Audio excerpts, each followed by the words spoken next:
Sa number 5, grade 9 student na dakpan nga may balon nga illegal nga droga sa sulod sa iya bag sa eskwelahan.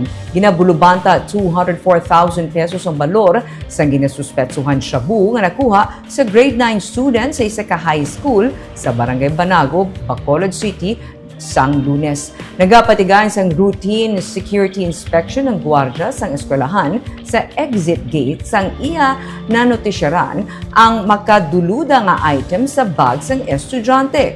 Na-recover sa estudyante ang duha ka pakete nga may unod nga suspected shabu. Gin-turn over ang minor sa custody sa nga Social Development Center bilang pagsunod sa layi angon sa mga children in conflict with the law o kung CICL. Sa karon nagausisang kapulisan sa source ng illegal nga droga kag kung balag exploit ang minor o kung gingamit siya sa mga persona nga involvado sa illegal drug trafficking. Ginasiling ni Bacolod Councilor Celia Flor, chairperson sa Committee on Women, Gender, Family, and Child Care, nga dapat pabasugon pagid ang seguridad sa mga eskwelahan kag ang kampanya Batok Illegal nga Droga.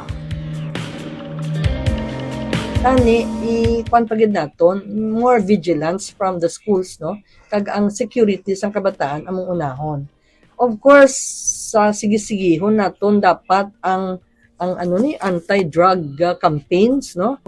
I would like to call on also the BADAC to, more campaigns, no? Kag intensify their campaigns. Hindi lang sa barangay. Hindi lang sa barangay, kundi sa schools pagid. Actually, they are doing it in schools supposedly. So, intensify pagid guro, ipa-inchindigid aside from the risks sang drug use, no? Drug abuse, ano pagid ang mahimo sang council, no?